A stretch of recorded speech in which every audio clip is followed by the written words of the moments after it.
नमस्कार, मैं डॉक्टर नरेश शुक्ला और मेरे चैनल डॉक्टर ज्योतिष में आपका स्वागत है।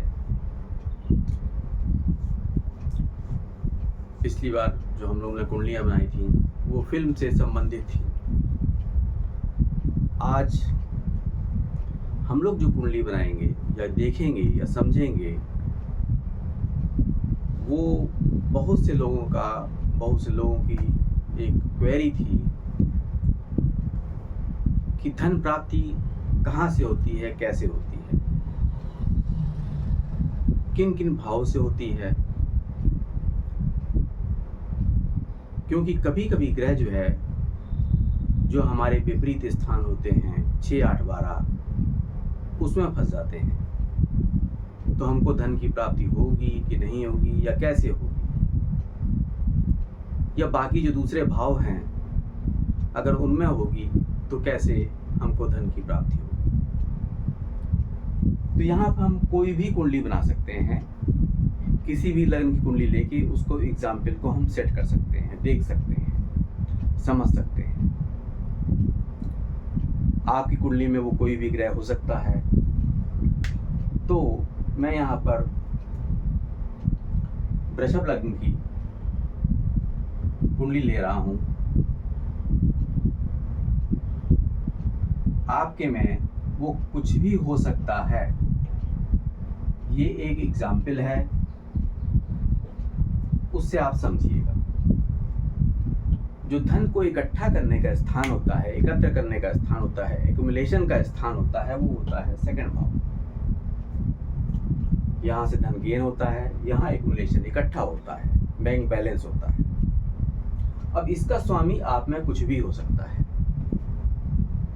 मेरे में जैसे बुध बन रहा है, आप में मंगल हो सकता है, शनि हो सकता है, शुक्र हो सकता है,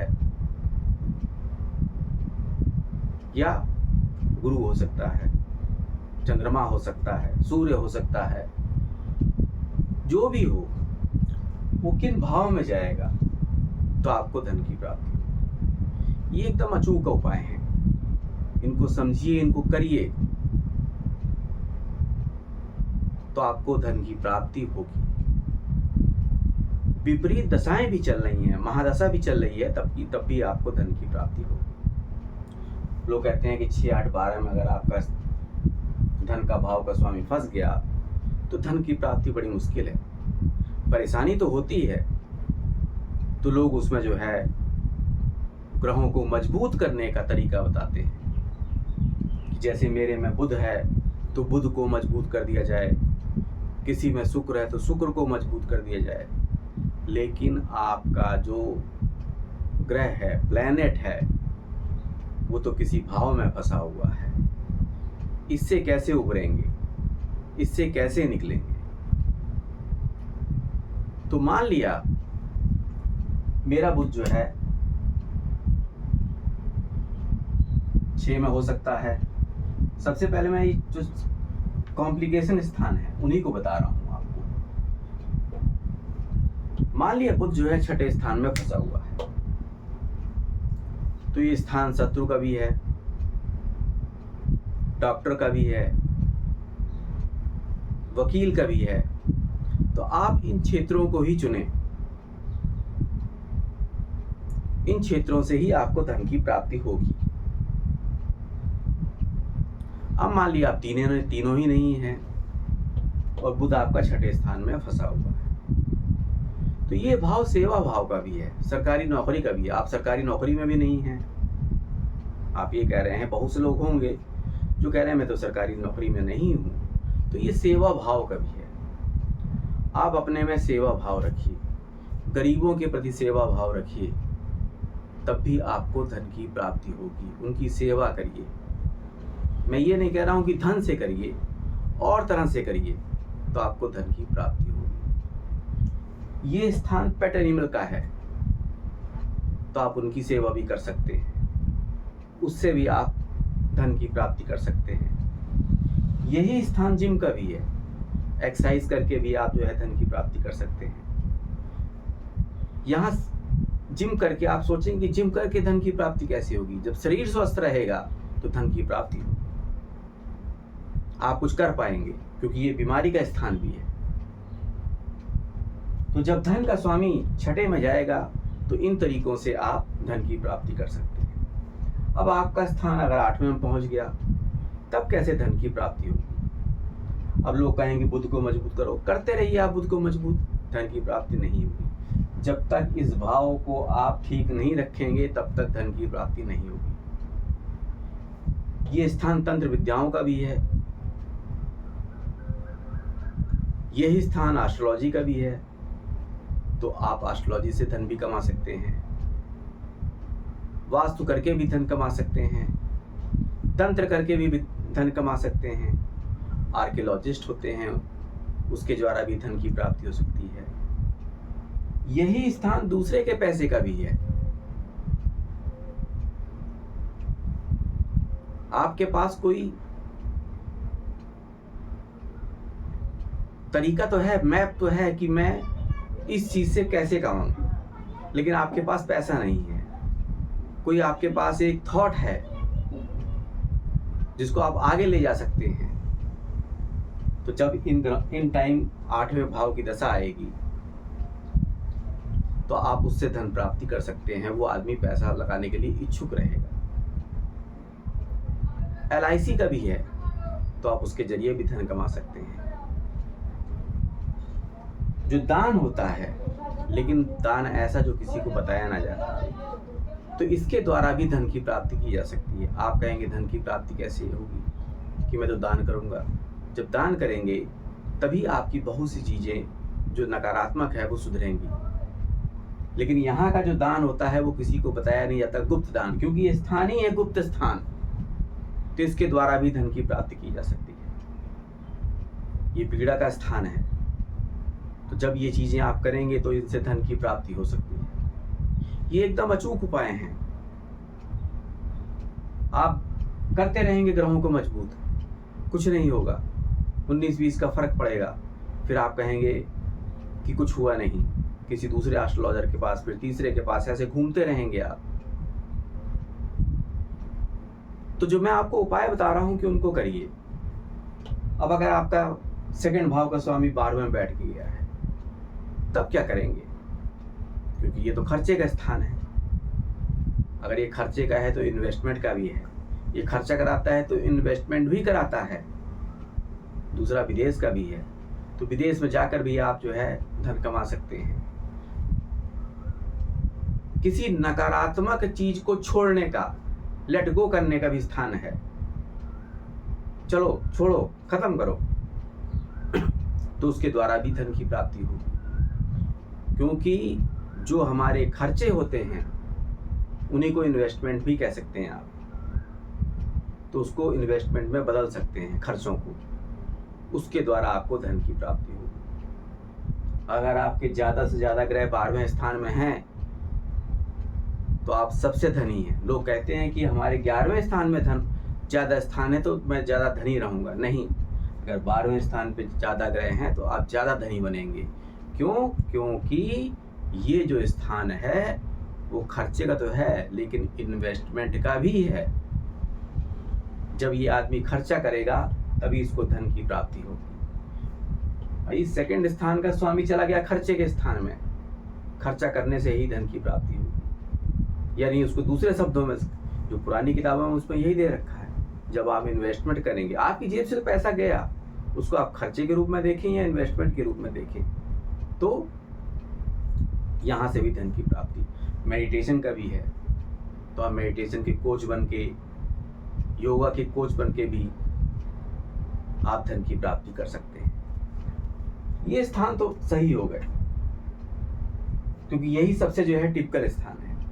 मान लिया आपका बुध आपका यहाँ पर बैठ गया, अब क्या करेंगे?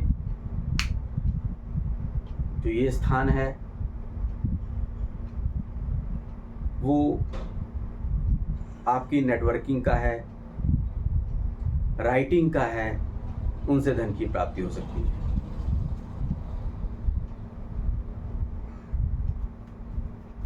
डेटा साइंस का है, उससे धन की प्राप्ति हो सकती है।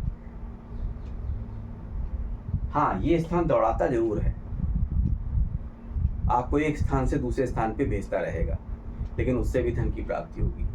आपको कहीं ना कहीं ऐसा प्राणी मिल जाएगा, अगर आपका धन का स्थान का स्वामी तीसरे भाव में बैठा हुआ है, तो कहीं आप छोटी मोटी यात्रा कर रहे हैं तो कोई ना कोई इन्वेस्टमेंट करने वाला आपको वहीं पर मिल जाएगा, उसके जरिए भी आपको धन की प्राप्ति होगी। अगर आपका स्थान चौथे स्थान में बैठा है तो ये स्थान गाड़ी का है, जमीन का है, आप उससे धन की प्राप्ति कर सकते हैं। इन चीजों के द्वारा ही आपको धन की प्राप्ति होगी। अगर वही आपका पांचवें स्थान पे बैठा है तो ये कंसल्टेशन का है, ये बच्चों का स्थान है, तो बच्चों की चीजों को सेल करके आप धन की प्राप्ति कर सकते हैं। छठे स्थान का मैं बता ही चुका हूं। सातवें का बिजनेस का होता है, इंडिपेंडेंट बिजनेस। अगर आपका जो सेकंड भाव का स्वामी है वो यहाँ बैठ गया तो आप कोई भी इंडिपेंडेंट बिजनेस कर लें, स्वतंत्र बिजनेस कर लें, आपको धन की प्राप्ति होगी।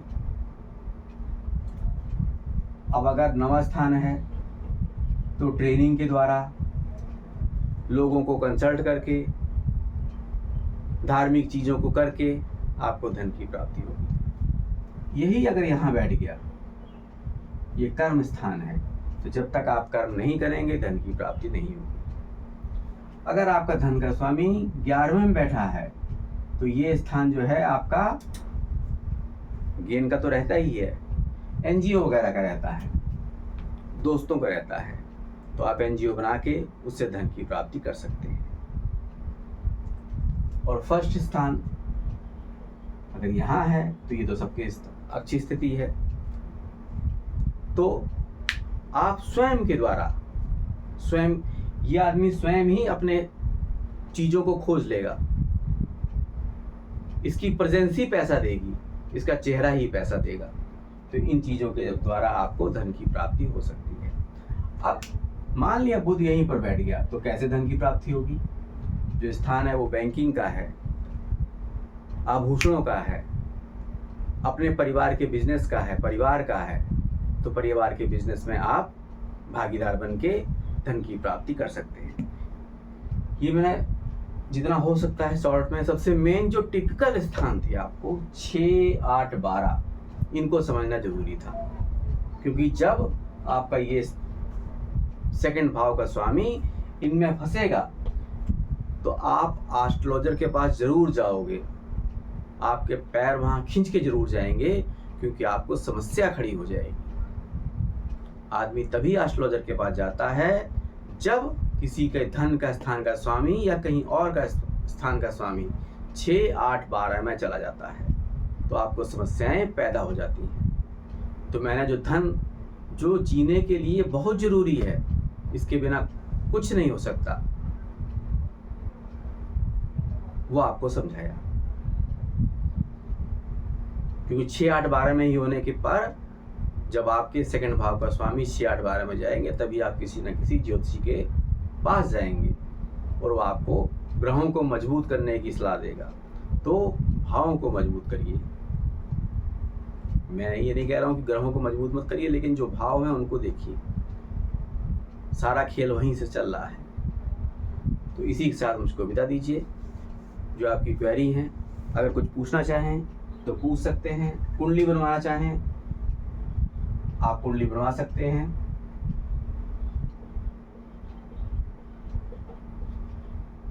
सेवन 3072422628 ये पेड सर्विस है कुंडली बनवाने की या कुछ पूछने की, तो आप पूछ सकते हैं और आपको सही राय मिलेगी, सही गाइडेंस मिलेगी। ये तो मैंने केवल धन का बताया है। जो सबसे महत्वपूर्ण चीज है आपका प्रोफेशन, ऊपर वाले ने आपको किस लिए जमीन पे भेजा है। बहुत से लोगों को जीवन में यही नहीं पता होता है कि ऊपर वाले ने उनको किस लिए भेजा है। तो आप मेरे पास ना आकर किसी सही अच्छे ज्योतिषी के पास जाकर ये प्रश्न जरूर करिए। अगर वो सही में है तो आपको आंसर देगा, और आंसर भी आपका यहीं से निकलेगा। जो सबसे महत्वपूर्ण प्रश्न है, लोग पूछते हैं शादी नहीं हो रही है, और समस्याएं हैं, जीवन में उतार चढ़ाव है, प्रोफेशन में उतार चढ़ाव है, इन समस्याओं को कैसे। लेकिन अगर आप ऊपर वाले ने जो आपको भेजा है, जिस कार्य के लिए भेजा है, अगर वो कर रहे हैं तो जीवन के उतार चढ़ाव का भी आपके ऊपर फर्क नहीं पड़ेगा। तो इसी मुझको विदा दीजिए। चैनल को ज़्यादा से ज़्यादा सब्सक्राइब करिए, वीडियो को लाइक करिए। नमस्कार।